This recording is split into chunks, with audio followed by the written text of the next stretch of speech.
All right, it's the top of the hour, so I'm going to go ahead and get started. The first thing I'd like to do is just thank Julie Gray. I don't think Julie Gray is joining us here today, but Julie Gray is an editor who is the sponsor of my free email newsletter, Electric Speed, for the month of April. So Julie Gray is a developmental editor for fiction and narrative nonfiction, and you can learn more about her services at juliegrayediting.com. And if we get into more advanced territory, I can certainly tell you about email newsletter sponsorships and my experience with that. So anyway, thank you, Julie. And for those needing an editor, do check out her services. So my stance on the email newsletter is that it's the most powerful marketing tool available to authors. Now, I think there might be some of you in here who are on the service side, you're an editor, or you could really be in any business, frankly. I think anyone benefits from having a direct channel that can't be taken away from them to reach the people who are most interested in the business or in what you do. It's even if you don't get people to purchase off the email newsletter, I find it an amazing brand building channel. Just having your name pop up in people's email inboxes consistently helps burn your name into their brain. This is what we're looking for, so that when they do need something from you that fits, they're going to remember, Jane Friedman, publishing, business of publishing. I'm going to go to her. I'm going to go to her books or to her classes or to whatever. So I'm like reiterating who I am and what I stand for in my email newsletter every single time I send it. So even if people aren't clicking and buying or clicking and doing something that is of immediate benefit, I see a very long-term benefit to the practice just because of the visibility and reminding people that I exist, which is important because, not everyone's following every crumb I drop on social media, and you lose track of the people that you see over time. So I really value this, and it is the cornerstone of my business and has been since, I would say, roughly 2014, 2015, when I got more serious about it. Now, right away, I just want to clear up some of the services that I recommend, because I know this is always a question that comes up immediately. And I want to say upfront, it's a very personal decision. It's based on your budget, on your skill level, on your end goal for email marketing, or your most immediate goal even. Some things are very marketing and sales oriented. Others are what I would call more quiet and literary and feel less intimidating for writers who aren't quite comfortable with marketing strategy yet. All that aside, personal preferences aside, these are the three that I recommend most consistently for the broadest range of writers. MailerLite, which is basically an equivalent to Mailchimp, only it's cheaper. ConvertKit, which I find is especially helpful for people selling things consistently, whether that's services, classes, products, books, you name it. ConvertKit has very powerful features for marketing. So it is more expensive, but you usually, because of its power, you usually can make up that extra expense through the sales that you're making. And then Substack has gotten a lot of media and PR over the last few years, for lots of reasons that we probably won't go into for this hour, because I think it's not really relevant to most people's goals here. But the most important thing you need to know about Substack as of right this moment is that it's free to start, and that they allow you to charge for a newsletter at any time, and then they take a 10% cut. There are a lot of things about Substack that I consider inflexible. I don't think it's a particularly great marketing tool, for example, in the same way that ConvertKit is. All of the newsletters in Substack look the same. So if you want to have really strong branding or lots of images in a more magazine style layout, Substack's not going to cut it. But if you're very text oriented, if you're very writerly and you're just writing things and you don't care about images or layout or having an aesthetic that matches other stuff that you're doing, it's a really simple, non-threatening way to get your feet under you as far as the email newsletter practice. Now I want to go back to the Mailer Lite because it's often the most popular choice because of its affordability and because it just makes sense for a lot of people in terms of how it works. And it's become a Mailchimp replacement for a lot of authors. I was on Mailchimp for probably a decade, and I did step away from it recently for an email marketing provider that's not listed here because it's too advanced and too expensive for the large majority of people. I'm not against Mailchimp. So if you're using them, I'm not saying abandon them, but they have pivoted in a way that I think makes them less desirable as an email marketing service. But by all means, if you're already on it, you can stay the course if you enjoy using it. Another really frequent question I get is, what's the difference between a blog and an email newsletter? And this is a super gray area because I don't know that there's a whole lot of difference between the content itself for the average author. That said, I think that usually the content you put on your website or on a blog, it's more discoverable. It gets surfaced in Google searches more readily. It's more likely to be shared on social. It has a link that often is easily found and shared. And usually blog and website content is what I call more evergreen, more timeless. It has a long shelf life. Keep in mind, I am hugely generalizing here, but just giving you a way to think about these two different things. For email content, these are for people who know you already. Most people don't give you their email address unless they trust you in some way or really want to hear from you. So it's usually for existing fans, it's more personal. Usually email newsletters are not so search friendly, like people aren't going to be able to turn up your newsletter content by searching for it unless you're on Substack, perhaps. And often, depending on the email marketing service provider you use, it's a little bit harder to link to, but again, it depends. There is crossover between these two things. It's totally okay to have a blog post and have that sucked up and sent out via email. I do that myself. So there is crossover between these two things. And there's not a right or a wrong answer here, but if you're struggling with the decision, I would say choose the email newsletter because I think it makes more sense as a long-term investment. And there's not as much pressure to be thinking about, okay, if I'm posting this on my blog, how am I going to get the most mileage out of it from a search engine optimization perspective, et cetera, which is beyond the scope of today's Q&A. All right, so I'm going to stop the slides for now and just go straight to the Q&A. And I know there's some chat going on, and I'm going to take a quick look at that here just to see what we've got. Right, just checking on progress here. Right, good. All right, so Summer is asking, wondering how people have found effective lead magnets to capture email addresses that target our reader audience. So for those who haven't heard the term lead magnet before, it's essentially some freebie that you offer to people when they sign up for the email newsletter. I have one myself. I've recently started using one that's like my favorite digital tools. People get that free download when they sign up for my free newsletter, Electric Speed. For most of the time my newsletter has existed, I have not used a lead magnet and signups were fine.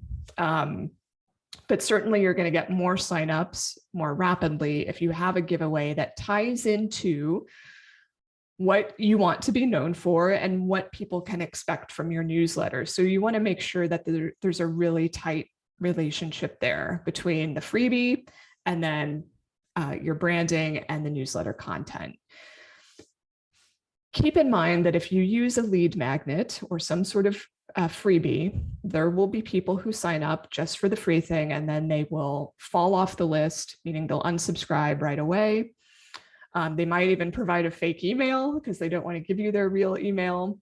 And you just have to keep an eye on that, on what's happening with those people if they come in through the freebie door.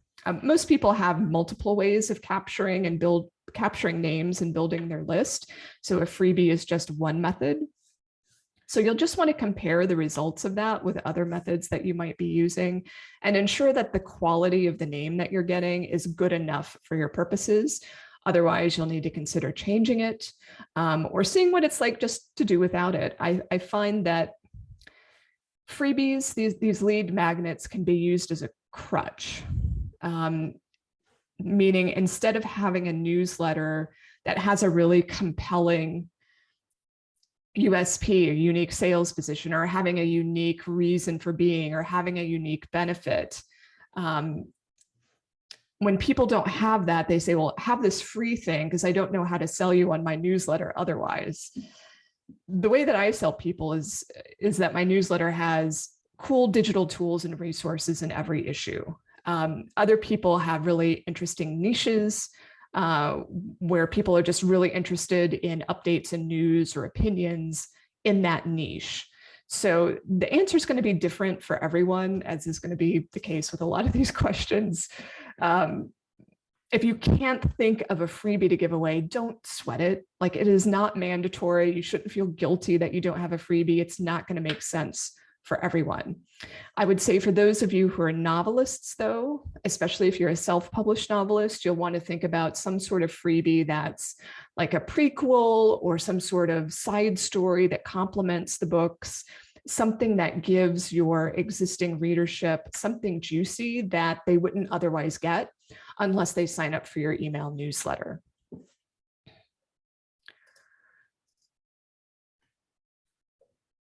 Let's see, Marissa says, what do you think about giving away the first chapter of your upcoming book as a lead magnet for a newsletter?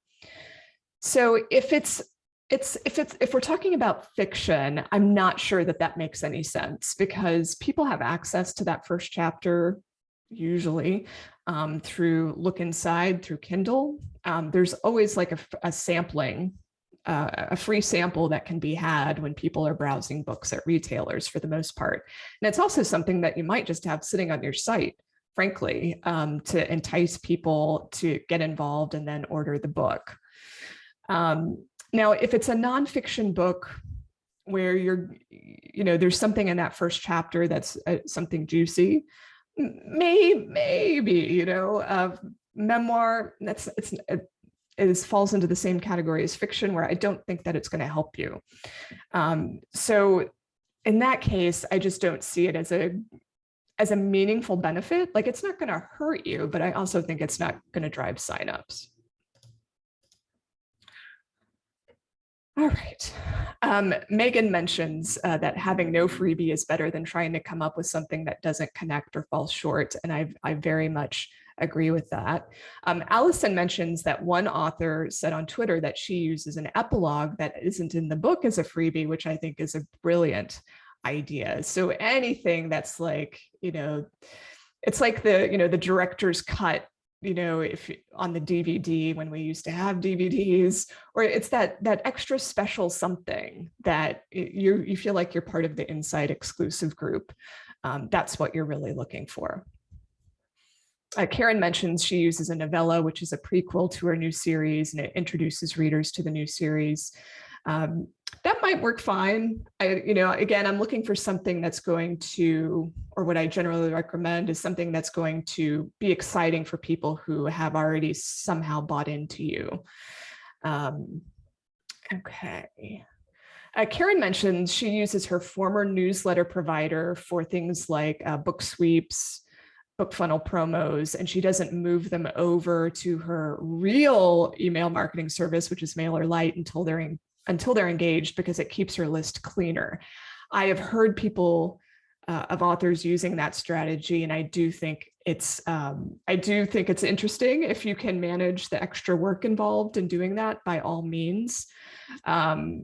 I know this is particularly important to romance writers who do lots of freebies, lots of promos with other authors. And so you get lots of people jumping on the ship with those freebies and then immediately bailing. So however you want to do it is fine. If you want to do it between two newsletter providers to keep one list more clean, or you can also do it, if you have a good enough segmentation tool with your email marketing provider, so like ConvertKit would be the example here. They have really powerful segmentation that would allow you to manage that without having to reach over to another email marketing service provider. Okay, let's see. I'm trying to remember the question that I saw here.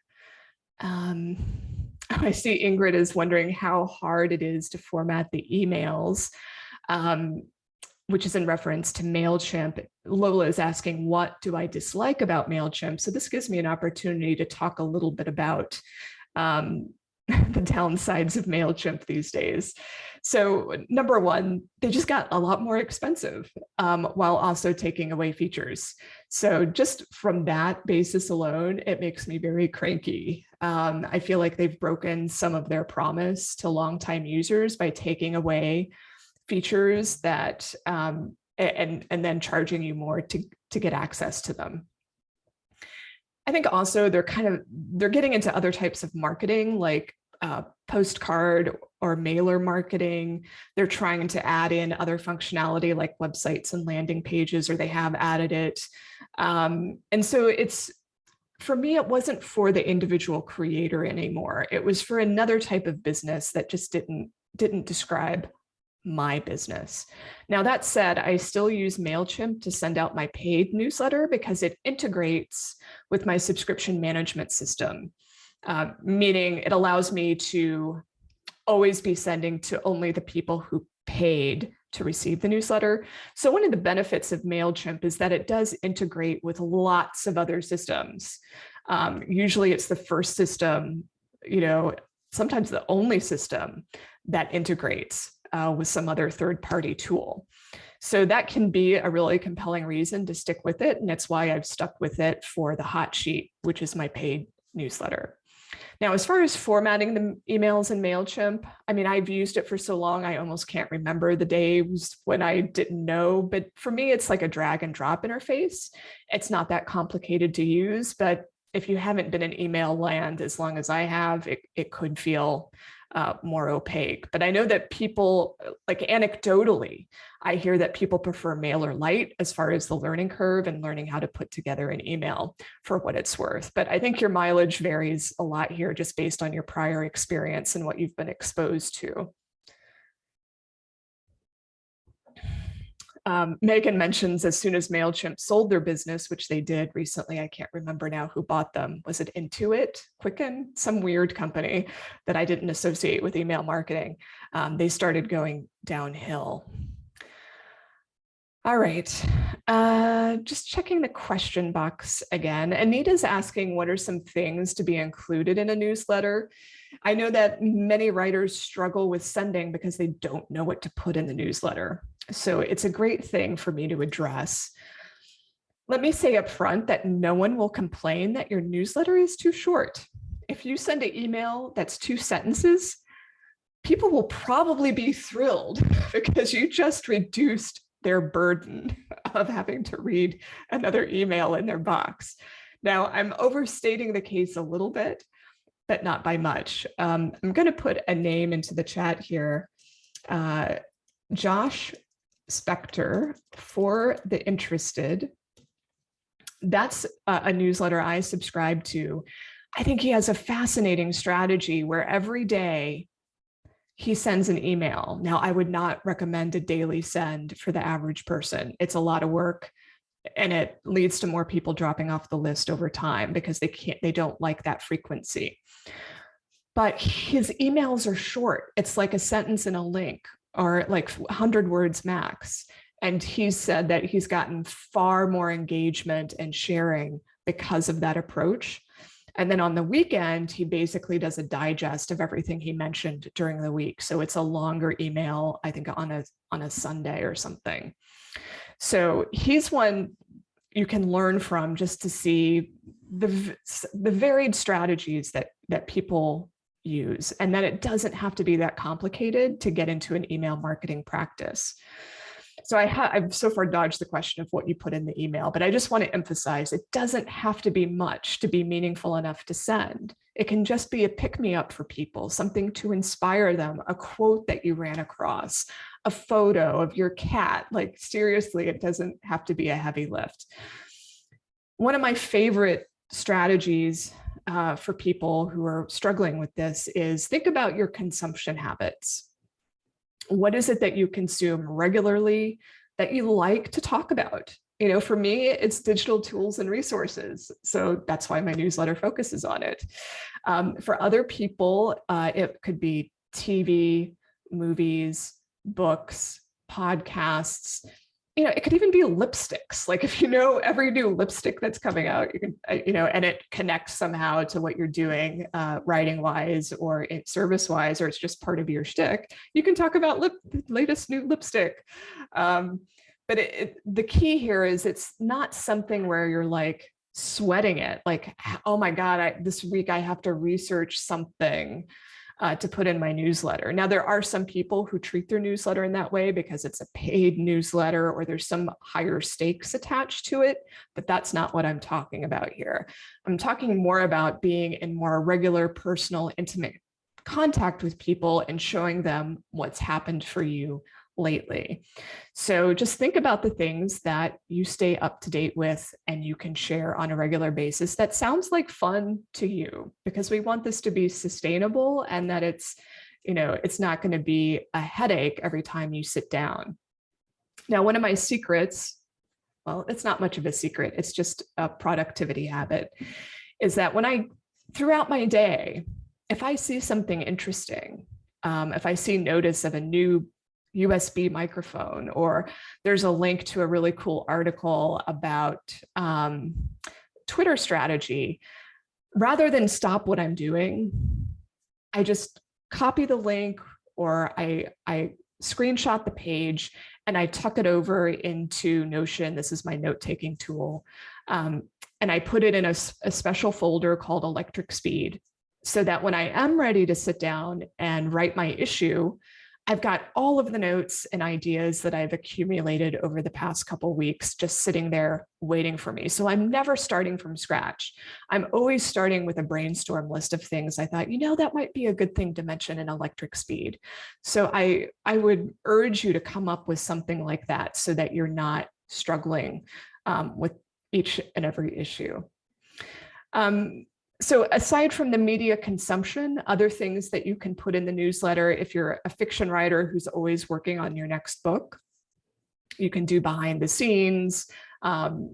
If you're in a launch period of your book, like this can cover an entire year, like, you know, pre-launch, during the launch, post-launch, you're going to have lots of information to share about that book coming out, like the cover reveal and the pre-order and the wonderful New York Times review, and then the 99-cent promotion on Kindle. So there are lots of things there that you can talk about, not to mention events that tie in to the book. There's also other things that you post or collect or talk about on social media. So if you're already active on Twitter, Instagram, Facebook, there are probably pieces of content that you've put out. You can use the newsletter to kind of summarize what you've been doing elsewhere, because most people don't see the majority of what you post on social. And so then putting it in the newsletter and summarizing it for people here, you know, here's my top hits, that is perfectly acceptable. It's of service to many. So I hope that gives you a little bit of an idea and some inspiration for where to go. Diana's wondering if I can give an overview of the benefits of the different companies like MailerLite, ConvertKit. Diana, it sounds like you might not have been around for the first, I don't know, 5 or 10 minutes of the presentation, but I would say if you're just a general author who doesn't know what to do, try MailerLite first. If you're already trying to sell things through email, like if you've already got like classes, services, products to sell, look at ConvertKit. If you're scared of email marketing or you feel very writerly in your intentions and you don't want to deal with images or layouts, try Substack. So that's that would be my opening starting point for all of you. Christine asks, I'm interested in knowing how often a newer newsletter should go out in order to be seen often enough without annoying the people who receive it. So this gets us into the frequency discussion.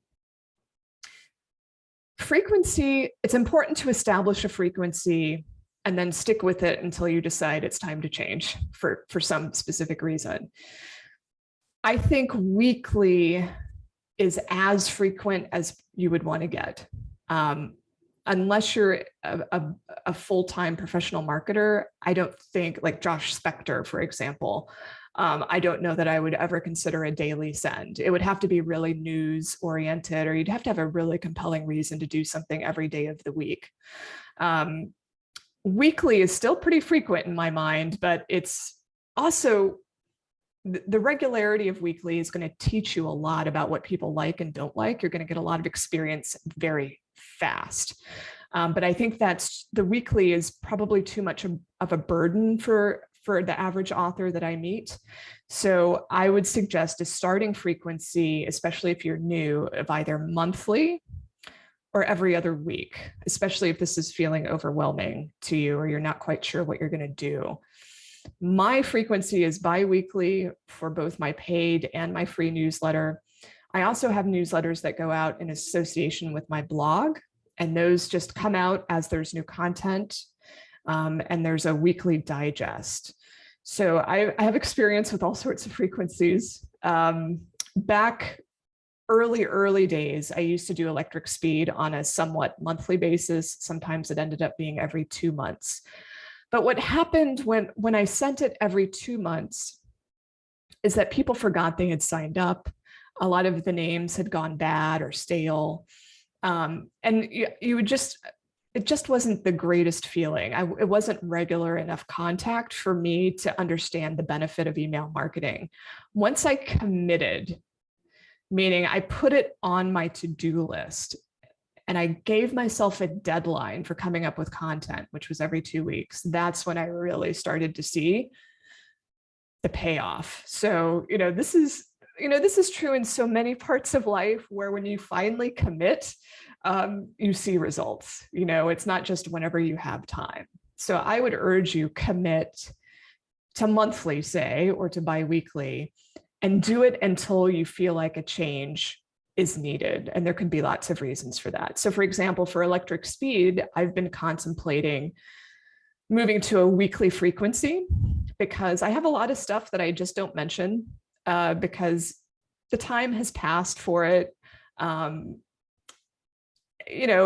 things get deprioritized. Like I mentioned, I have this list of things that I compile through over 2 weeks, and there's too many for me to put in the issue, and so a lot of things just never get in. The other thing is that I have more sponsors interested in paying to be in the newsletter. So like I'm already full up for 2022, and I was sold out for this year months in advance. So if I had a weekly frequency, I could have more sponsors and therefore more money. But that's not usually the reason most people increase their frequency. That's like a very good problem to have. So I hope, Christine, that helps address the frequency. I think to be seen often enough, we're really talking about monthly at minimum. But that said, if you can only manage it every 2 months, that's something. But just keep in mind, that's only 6 issues a year. Just 6 issues a year. And I'm not talking about something that's long. Again, I hate to put a word count on it, but it doesn't have to be anything more than like 300 or 500 words. It's just think of it as a reminder to your fans that you exist, and to give them a little update. Catherine's wondering, how do I connect the newsletter to my website? Well, let me do a screen share and I will show you. Give me just a second. Now, there are lots of ways to do this. I don't do it in the most integrated fashion, I'll be honest, but I have a specific page here, free email newsletters, which I'll go to. And you can see here, ignore the fact that those actually appear properly if you go and visit. Gosh, I hope they appear properly. Anyway, So if anyone clicks on this button, these join buttons, they will go to this sign up page. And so this is the sign up page that I created through my email marketing service provider. It's called ActiveCampaign. So this is how people subscribe. Some people like a more seamless sign up. So in other words, rather than clicking, there would be a box to fill in the email address and the name. I do think that's preferable, but one of the reasons I don't have it that way is that I'm not really expecting people to come to this page because I have a pop-up. I'll talk about that in a minute. So I do think, even if you have a pop-up, which I'm going to show you, I do think you want a dedicated page somewhere on your site that just says email newsletter or free newsletter or whatever it is. A lot of people will have it on their homepage, built in somewhere. You'll notice that I actually mentioned them both here on the homepage. Sometimes they'll have it embedded in the footer. All of that works great. Now, I have a service I use called Mailchimp. Let me sign in. I am on the free plan for Mailchimp, which is what powers my pop-up. So I use pop-ups that talk about my freebie. And let's ignore all of that garbage and take a look. So this is what the pop-up looks like. Notice that it's got my face on it. This can be very important, I think, both in the email itself and in the sign-up forms, because I'm trying to convey to people, this is from a real person. This is not spam. It's me talking to you. And I've got the freebie kind of front and center here, powerful digital tools for writers recommended by Jane, stay up to date on the best digital tools for writers. And my twice a month newsletter, I share digital tools for writers and creative people. When you subscribe, you'll immediately receive my free list of the most powerful tools to start with. Join 25,000 others who subscribe. So there's a couple things that I do here. I mentioned the frequency, which I think is super helpful for people to know what they're getting into. I tell them that they're immediately going to get this freebie. And then I tell them how many people subscribe. Now, for me, this is a good number, right? So if your number is like 5, you're probably not going to mention the number. But this basically conveys to people, hey, other people think this is worthwhile. There's social proof. And so it makes them feel like, well, it couldn't be that bad if 25,000 other people are already on the list.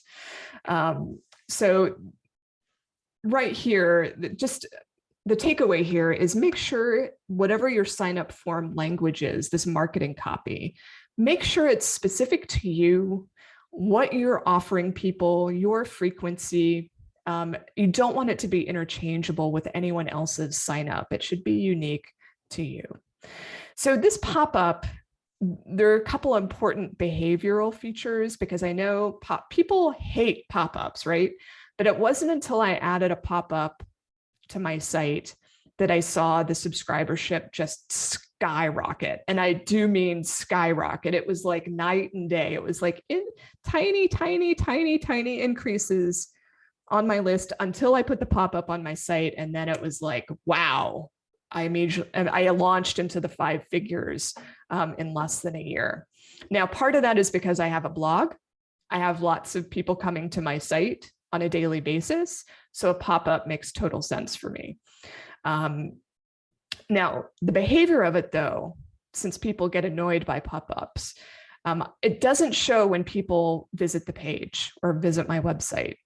It only shows when people are about to leave. And that's because I know people are coming to my site to read the content and they don't want to be bombarded or annoyed by something that gets in the way of reading what they came for. So I only show it to them as they're leaving, as a kind of, hey, before you go, have you thought about this? I could also say, don't show it on the first visit. There's a frequency here. I could say only show it every year or every week. So you can definitely make it a well-behaved pop-up that is less annoying for people. There are many ways to integrate these forms under design, or is it template? Yes. So I'm using the popover. So that's your very traditional pop-up. You can use an embedded form, a top bar. I'll show you that in a second, a scroll box, a sidebar, and a cover. A cover is a polite term for roadblock. A roadblock is where people can't see your site until they do something with this form. I hate those, and I don't recommend them. All right. So if I go back to my site here and go to online classes, I have a pop-up here at it's a top bar. If people want to receive new online class updates, they can see it up here. In case they miss it, once they get to the bottom, I have embedded it here just to be sure. And this is the only place where the online classes email newsletter is mentioned, aside from the free newsletter page that we saw earlier. Okay, so I'm going to stop the share.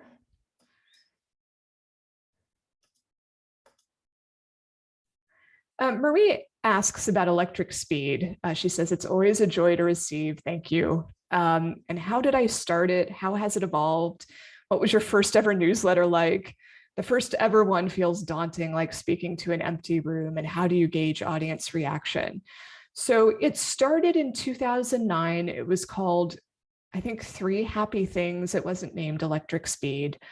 And my goal was to mention 3 things that made me happy. Very loose, because I didn't want to be struggling to come up with content. And the way that I started it was I had already initiated something called a Google group. It's kind of, Google groups still exist. They're kind of like Facebook groups for people who were interested in learning about new presentations I was giving. So at the time, my freebie was, hey, if you join my Google group, you're always going to receive my presentation slides of all my classes anywhere I go. And that was the draw. That didn't last very long because Google Groups is very limited. It does send out emails, but it's not anywhere near like sending an email newsletter. So then I moved all those people over to Mailchimp onto the free plan of Mailchimp, and I started sending it that way. And, you know, initial reaction was like crickets, like no one was responding or saying anything. And mainly it was because I wasn't sending frequently enough. It was like every 2 to 4 months at best. There were long dormant periods. It wasn't frequent enough for people to get accustomed to it. And so, as I said, there was a time after I put up the pop-up and I got more serious and sent it out on a regular schedule, that's when I started to get the responses. And things improved even more when I didn't just focus on the tools, which it used to be just a listing of tools, and that was it. And some people thought it was spammy because it was just the tools. So I realized I need to add a little something more here. So I added an introductory note. I started adding in reader responses to questions I would ask. And so that's when it started to feel to recipients like more real and also more valuable. So I certainly, you know, I learned everything I do now. I had a lot of mistakes along the way, and I would probably have a much better list if I had been more disciplined upfront. So all that to say, you can still have a successful list and newsletter, even if you're very lackadaisical about it upfront. The people who like you are going to stick with you. They are not going to stop liking you because you have bad newsletter hygiene, fortunately. It's just going to stall the growth of the newsletter and people won't really be talking about it. So don't be too nervous about sending the first one. You're going to have a lot to learn. There's nothing you can do to take away the learning curve. Just enjoy the journey if you can. Jenny asks if newsletter content is protected under copyright. Yes, it is. Most newsletters have a copyright symbol or statement at the end, something like all rights reserved, blah, blah, blah. Of course, it's very easy for people to copy and paste the content as it is with any sort of digital content, but I'm not worried about that. Cindy says, I've been on Substack for a year, but recently added classes, which doesn't really fit in with my Substack effort. Is it reasonable to combine MailerLite or ConvertKit with Substack to cover everything, meaning weekly essays plus classes and workshops? Yeah, I think that's entirely reasonable. So I mean, personally, I like using just one tool to cover it all. But as long as you're comfortable knowing that you've got these two tools that you're using, one each for a different purpose, I don't think that's necessarily a bad thing. The drawback is going to be, I think people may not quite understand when it's you or when it's not you. Like, you're not going to have the same aesthetics because Substack is just, there's not much you can customize on that. So, you may need to set up, like at the beginning of the newsletter, you may need to have little reminders for people about what that is, which you actually see a lot in newsletters because people get confused. They don't know what they signed up for, or they think that you've changed something on them. And so you just put a little note at the opening saying, hey, this is blah, blah, blah, which you signed up for, blah, blah, just reminding people what it is that they're getting, especially if the look and feel of each newsletter is entirely different. But, there are I would have a lot of questions, Cindy, about if you really have to use two services, or if you could make one do the job of both. I think for me, it starts to get, I think you're going to find that strategy is only going to work for so long until you maybe get fed up with it. Laura asks, for a weekly newsletter, is there a better day of the week to send? There are so many opinions on this. I think the best day is when you feel like you can send it. I think the consistency issue, is most important of all. For what it's worth, my weekly digests go out on Sunday. I think that's a pretty popular day for something like that. So is Friday. Some people think Saturday is the no-go zone, but I send out Electric Speed first thing in the morning on Saturday. I wouldn't sweat that part. You can certainly test it if you're trying to optimize, but I find that it's the difference in sending day and sending time. Usually the difference is too marginal, especially if you're sending once every 2 weeks or once every month.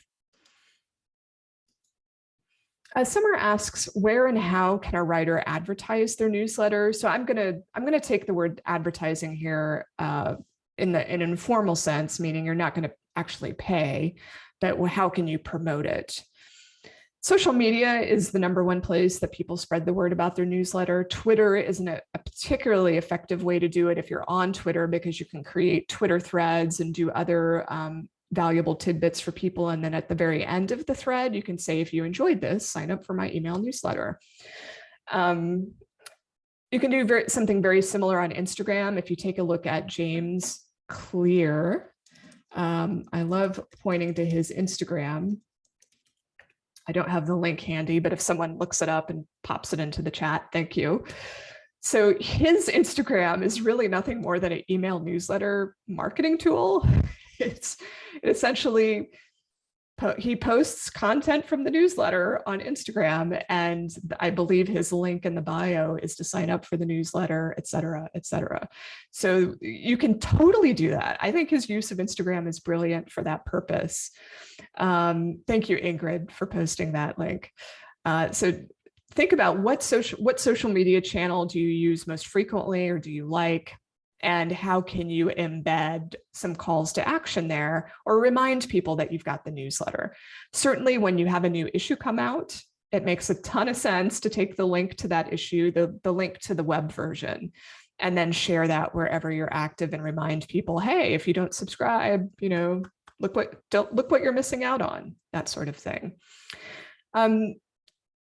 Obviously, there's your website. If you have any sort of events, teaching, speaking, a good practice to get into is sending around a clipboard to get people's names and email addresses if they wish to receive updates from you. Make it totally transparent, what they're signing up for. Some people will even do a little giveaway at the beginning of the class for anyone who agreed to put their name and email address in the basket, which isn't a bad idea at all. That's an idea I've got from Claire Cook, who's a novelist and nonfiction author. She always gave away a little basket of goodies to people who agreed to sign up for the email newsletter. So that's another form of freebie, but in real life. And then other ways are to simply collaborate with other authors. So to mention each other's newsletter if you have audiences in common. There's, all sorts of swaps that happen between authors to promote each other's books, and the same thing happens with the email newsletters. Anne says, if you've stopped posting on your blog for 18 months, how do you go about restarting it? I've thought about stacking up a few posts before. My answer here is going to be the same as with email, which is don't overthink it, just start. There's no way to go about it other than to start publishing again, and you don't have to explain yourself. You don't have to have the I'm sorry post that says, I'm sorry, I've been gone for so long. Just jump back in. And people will be happy you've jumped back in. They're not, and if someone asks, hey, where did you go? Then you can answer the question, but people will welcome you back, especially if you're focused on giving them something that's interesting, funny, of value, whatever it is that you're doing on your blog or in your email newsletter. Now, I do want to say something very important. Red alert. If you are restarting an email newsletter after a long dormant period, make sure you check with your email service provider, whether that's Mailchimp or MailerLite, whoever it is, and check to see their best practices for that or any instructions that they might have. And the reason for that is when you restart an email newsletter after a long period of dormancy, and if I had to say what constitutes long, a year probably, what's going to happen is, like it or not, people are going to report you as spam. They're going to unsubscribe and complain to your email marketing service provider, and then you get blacklisted. And that's just not what you want, of course. You do not want your account shut down because they think you're spamming people. But that's what it could look like if you start up again after a long dormancy. So there are safe ways to restart that will be usually prescribed by your email marketing service provider. Sometimes it does mean sending an email saying, hey, you subscribed to this eons ago, and I'm about to start sending again. Do you still want to receive it? Click yes. And, bad news, only the people that click yes stay on the list, and it's going to be a low percentage. It's going to be a startlingly low percentage. And I know from experience, because I had to restart the email newsletter for the Virginia Quarterly Review. I came on after a 2-year dormancy in their email marketing. I was in a new position. I was like, we got to get this restarted again. We've got an 8,000 member list. And when I sent that reactivation email saying, hey, do you still want to hear from us? It was like a 20% response rate. So you are going to take probably a significant hit, which is why you don't want to let your list go dormant once you start it, if you can possibly help it. So at least send once a year to avoid that kind of problem. If you're with an email marketing service that isn't as persnickety as, say, Mailchimp, I think Mailchimp is the most strict about this. Some of them will be very, kind of like laissez-faire, do whatever you want, but just be careful. Make sure you talk with their support people or look at their help files to see how you can avoid anything bad happening to your account. Kim asks, can you list a few things to do when you're first starting up a newsletter in terms of promotion? Well, I'll kind of recap some of the things I've mentioned. Make sure you've got a dedicated page on your website for the newsletter that describes what it is and allows people to sign up. Decide if you're going to use MailMunch or your own website platform to deliver a pop-up, if you want pop-ups or something embedded in the site. Set up your sign-up forms properly. I haven't talked about this yet, but your sign-up form, if it's hosted by Mailchimp or Substack or whomever, all of that's customizable. And then the messages that people receive, are also customizable, like the thank you for subscribing. All of that's customizable, and a lot of people don't touch it, but that's a mistake, because that's part of the promotion of your email newsletter, is reassuring people you've successfully signed up and now the fun begins. You know, you want to emphasize this is personal, it's intimate, and you're hearing directly from me. This is not just some templated spam nonsense. So take care to massage all those touch points so they sound and look like you. There was one writer I know who on the confirmation page for the newsletter sign up had a picture of his bunny, which was adorable. And I wanted to see that bunny again, so I stayed on the list.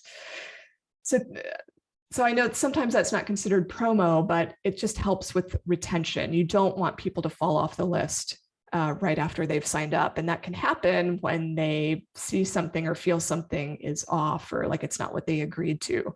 So keep your promises and make it personal. Make sure that you mention the newsletter on the social media channels that you're active, tweet or post about new newsletters when they're up. And, you know, like the James Clear example, think about ways that you can use that content in other formats or channels to make people aware that you've got the newsletter.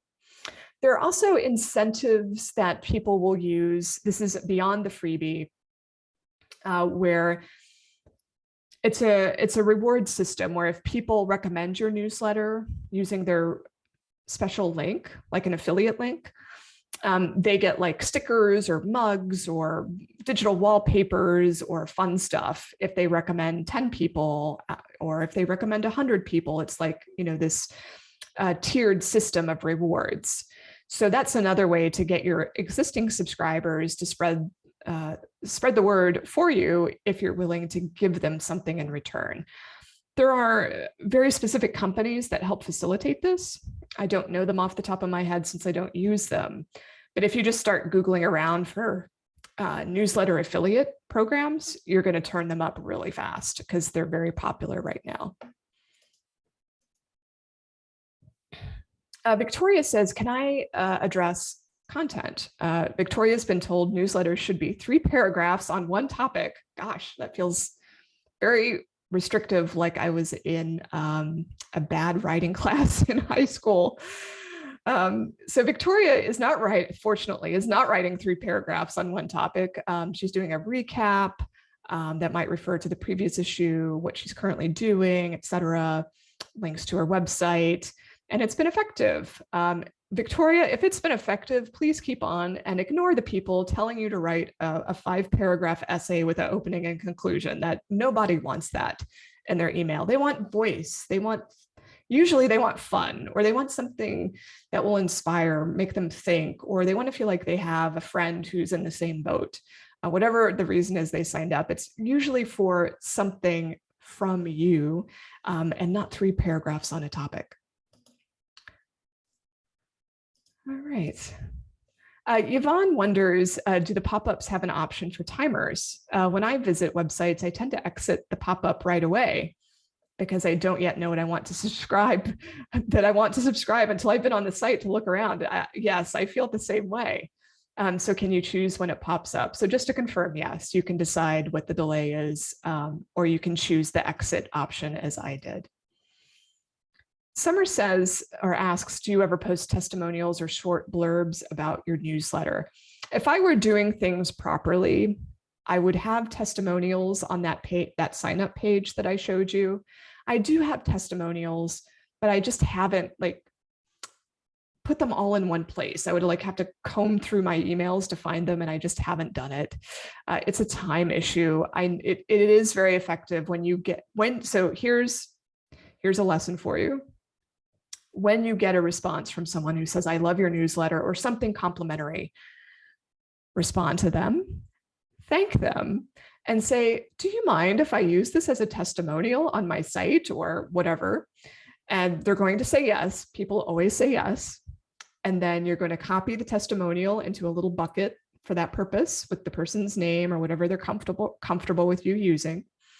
And then, as soon as you have a few or as many as you want, add them to the sign up page or use them in other ways. So, Stan asks, how do I feel about using AI for content? That seems counterproductive. I'm not sure under which conditions that would be appropriate, at least not in the context I'm talking about. So for authors or creators, usually it's a personal connection we're looking for, not AI-based content. So I'm not sure what shape that would take, and that I would feel good about. Karen's wondering about those sponsored newsletters. Okay, so there are two types of, well, for our purposes today, let me talk about two types of sponsored newsletters. You can have what are essentially ads in your newsletter. They could be sponsorship placements, like what I do, which means there's one person or one business that sponsors the newsletter, and that's the only outside advertising in the newsletter. Just that one person, it's dedicated. They're the sole sponsor. So you can have something like that. You can have classifieds as a very popular option, or you can have multiple sponsor spots. Some newsletters have sponsors at the beginning, at the end, sprinkled through. My choice, though, is one per issue. It just keeps things simple. That's the way I like it. But there are lots of options there. So that's sponsor here is really just another word for advertising. So pay for placement. There's another type of paid sponsorship that you'll find used by companies most often. So like Poets and Writers or Writer's Digest. Magazines use this frequently. So what they do is they essentially sell their list to advertisers, and the advertiser gets a sponsored dedicated message. Sometimes these are called dedicated email blasts. So the entire list gets a message that is from this sponsor, and it's whatever the sponsor wants in the message within reason. So you've probably seen these. They're just basically, they're ads that the company is sending to you in between the editorial content newsletters. I don't do these. I feel like it breaks trust a little bit, but they can be very effective.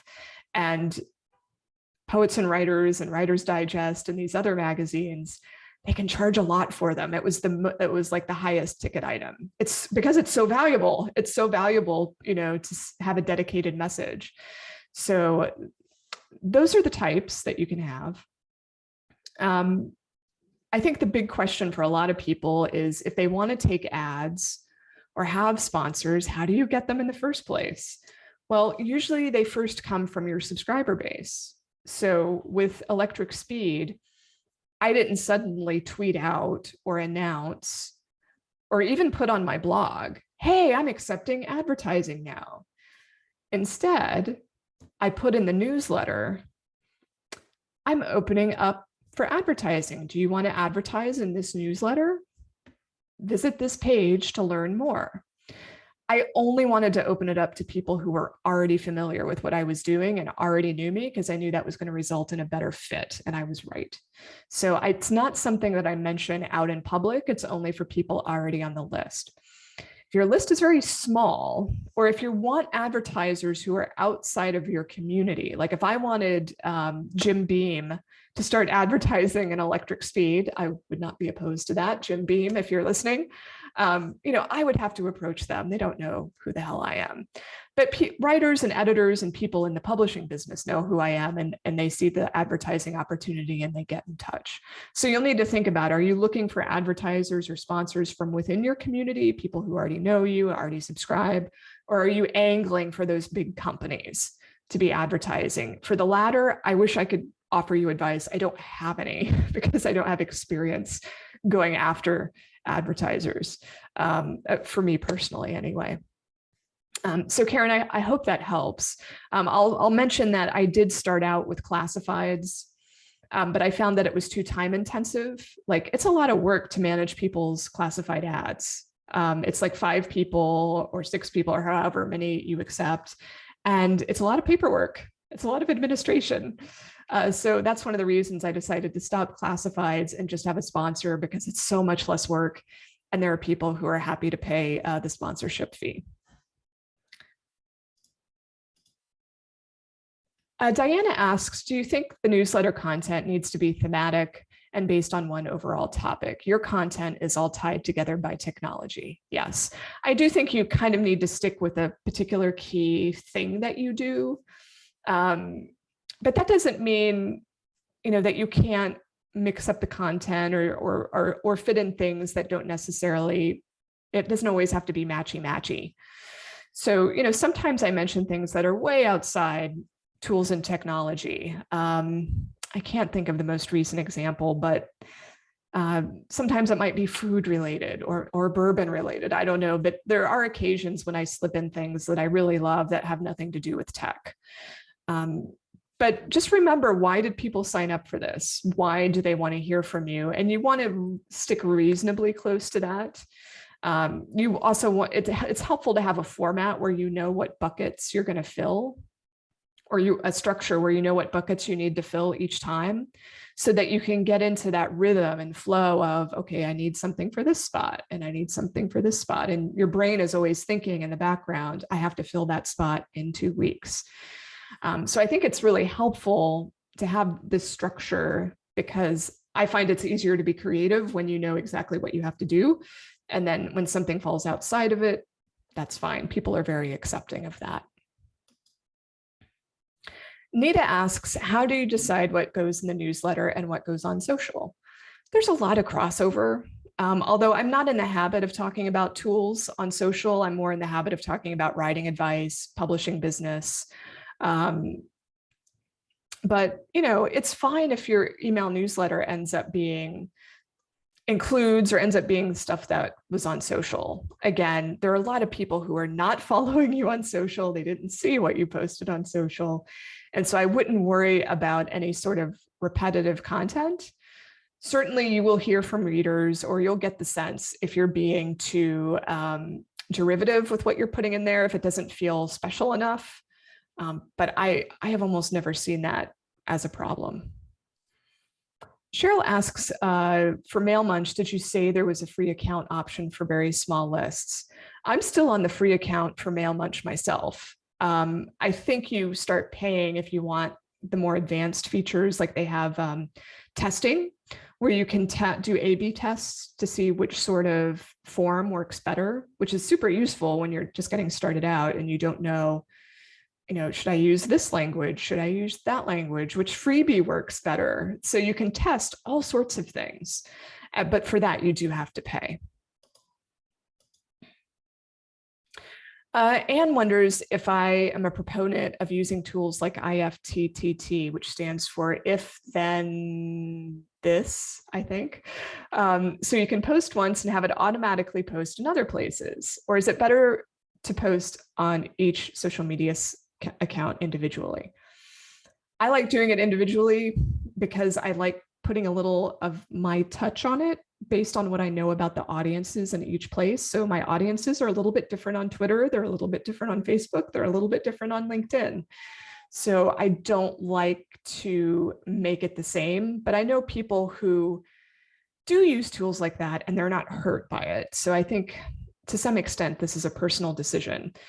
Do be aware that other social media sites can rank your content lower if it's automated rather than something that you natively posted. So keep that in mind. If you're noticing really low engagement or the posts just seem to go into a black hole, try posting natively and seeing if the results improve. Allison wonders about Mailmunch. Where does the data go? Does it feed into your list database automatically? Yes. So it is connected to my email marketing service provider. So I open Mailmunch only when I need to change the pop-up. I open it for no other reason. I don't go there to see who the names are, nothing, because it's all automatically fed into ActiveCampaign, and that's my provider. And they're also tagged as Mailmunch as the source, so I understand that's where the name came from. Mailmunch isn't the one that triggers the freebie send. That is triggered through my email marketing service provider.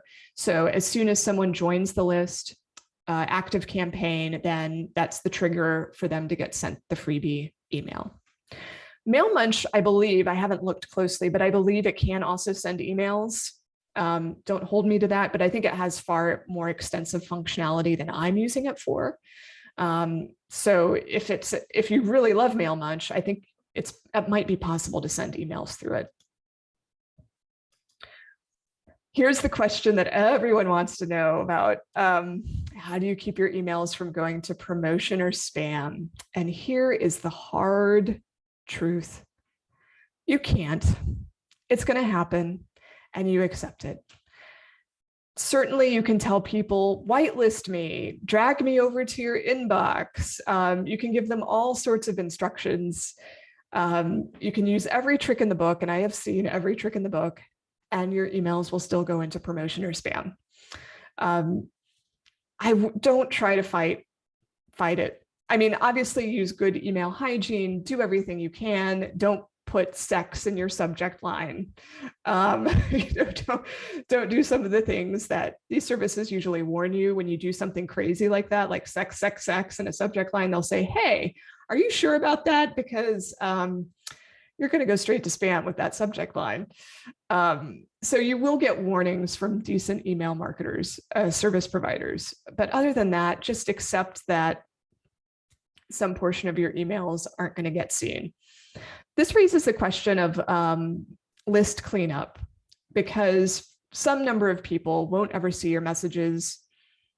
Sometimes you've done nothing wrong and they've done nothing wrong, just who knows. And so you need to get them off your list so you're not paying for them, especially if you're on a paid plan with these providers. So there are ways. This is one of the reasons I hate Mailchimp, by the way, or did hate it before I left.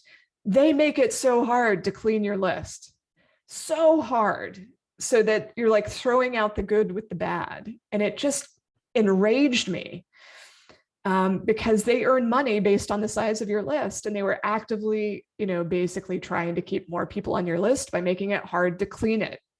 Ugh. So now that I'm on Active Campaign, which I'm not promoting as the answer, but they have much better tools for me that basically say if no one has opened a message or clicked on a link in a message in a year or 6 months or whatever time frame I determine, off. I can get them off. It's very simple and straightforward. So I do recommend doing that just to ensure that you're not emailing a bunch of people who aren't opening for whatever reason. Diana asks what I think about onboarding strategies where you send 3 to 4 emails in succession when a person first signs up to keep them engaged until you send out the next. I love onboarding, especially for paid newsletters. So I have one for Hot Sheet. It's a 3 email sequence, and it's invaluable. Whether you need it for a free one really is going to depend on a lot of factors that we don't have time to discuss.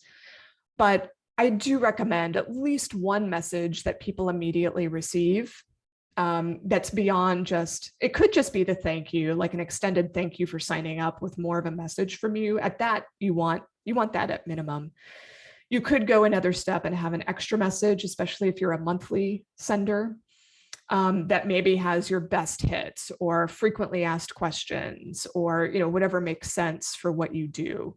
I think it does help people remember, hey, I signed up for this. And it also gets them hopefully accustomed to opening the messages or clicking on the messages, which helps with that spam promotion problem. Because if people open and click, that sends a signal to their email host or company that your messages are wanted and they're being read. All right, so we're a little past the top of the hour. Boy, that went fast. Just checking the chat to see if there's anything I want to mention here. Let's see. I don't think so. But I forgot to mention, some of you have brought it up in the chat. I'm in my new office. Yay, I'm in Cincinnati now. I couldn't be more pleased and delighted to be back in Ohio and in the Midwest. Thank you for joining my first webinar or online class in my new office. Mark is actually going to be in the same office. So he's not here today because it's Sunday. But I wonder, can see, there's his desk over there. And then Zelda has a perch over here. So occasionally she might show up too. So anyway, thank you all for spending a portion of your Sunday with me. If you joined late or want to review anything, this has been recorded and it will appear on my YouTube channel tomorrow. So have a wonderful rest of your weekend, and I hope to see you again soon. Bye-bye.